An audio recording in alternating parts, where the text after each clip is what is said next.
নমস্কার বন্ধুরা, নতুন আরও একটি ভিডিওতে তোমাদের সকলকে স্বাগত জানাই। আজকে আমি মাশরুম রান্না করব। তো এই হচ্ছে আমাদের মাশরুম। প্রথমে মাশরুমগুলোকে ভালো করে আমি ধুয়ে নেব, তারপর এগুলোকে আমরা 4 ভাগ করে কেটে নেব।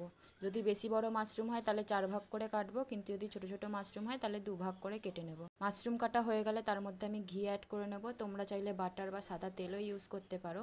যদি ঘি বা সাদা তেল বা বাটার দিয়ে তোমরা ম্যারিনেট করো তাহলে যখন তোমাদের মাশরুম রান্না হয়ে যাবে, তারপর যখন তোমরা মাশরুমটা খাবে সেটাতে একটা সুন্দর ফ্লেভার আসবে। তো এর সাথে আমি দিয়ে দিলাম সামান্য জিরে গুঁড়ো, হলুদ গুঁড়ো, লঙ্কার গুঁড়ো, পরিমাণ মতো নুন দিয়ে আমি ম্যারিনেশন করতে রেখে দিলাম। খুব বেশি আগে ম্যারিনেশন করার প্রয়োজন নেই, রান্না শুরুর আগেই ম্যারিনেশনটা করলেই যথেষ্ট, কারণ মাশরুমে কিন্তু নুন দিলে মাশরুম তার ময়েশ্চার ছেড়ে দেবে। এদিকে আমি সামান্য পেঁয়াজ আর লঙ্কা কুচি করে নিয়েছি, আর অন্যদিকে আমি মিক্সিতে একটা মিডিয়াম সাইজের পেঁয়াজ আর সাথে 6-7খানা রসুন আর তার সাথে আদা দিয়ে মিক্সিতে পেস্ট করে নিলাম। দেখতে পাচ্ছ আমার পেস্ট হয়ে গেছে। একই রকমভাবে আমি দুটো মিডিয়াম সাইজের টমেটো সেটাকেও পেস্ট করে নেব। ওদিকে আমি দেখতে পাচ্ছ তেল গরম হতে রেখে দিয়েছি। কড়াইয়ে তেল গরম হয়ে আসলেই সেখানে আমি দিয়ে দেবো দুটো তেজপাতা কেটে। এর সাথে রয়েছে আমরা গোটা গরম মশলা অ্যাড করব এখানে। তার মধ্যে রয়েছে ধরো এলাচ, লবঙ্গ আর দারচিনি। দেখতে পাচ্ছ গোটা গরম মশলাটা যখন হালকা ভাজা ভাজা হয়ে আসবে আর সুন্দর একটা ফ্লেভার ছাড়বে, তার মধ্যে আমরা অ্যাড করে দেব পেঁয়াজ কুচি আর লঙ্কা কুচিটা। সামান্য ব্রাউন করে পেঁয়াজটা আর লঙ্কাটা যেই ভাজা হয়ে যাবে, এর মধ্যে আমরা অ্যাড করে দেব যে টমেটোটার পেস্ট আমরা করে রেখেছি, সেই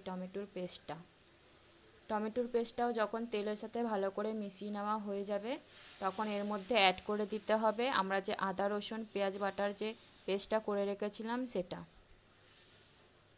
এরপর ভালো করে মশলাটা কষিয়ে নিতে হবে যতক্ষণ না উপরে তেল ছাড়ছে। এরপর এর মধ্যে আমি দিয়ে নিচ্ছি নানান রকম মশলা। এখানে আছে হলুদ, ধনে গুঁড়ো, জিরে গুঁড়ো, চাট মশলা আর রয়েছে লঙ্কার গুঁড়ো।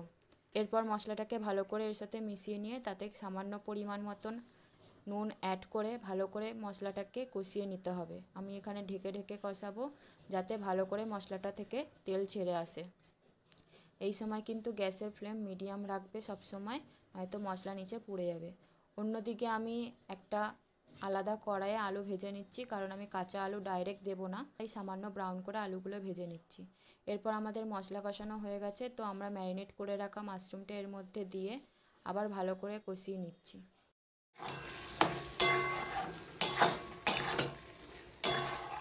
এই অবস্থায় তোমরা হাফ চা চামচ মতন গোলমরিচের গুঁড়ো অ্যাড করতে পারো, তাতে একটা ফ্লেভারটা দারুণ ইনহ্যান্স হয়ে যায়।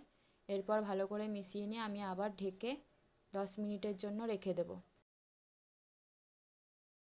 10 মিনিট পর দেখতে পাচ্ছ আমাদের মাশরুম কষানো হয়ে গেছে, ওপরে ভালো তেলও ছেড়ে দিয়েছে।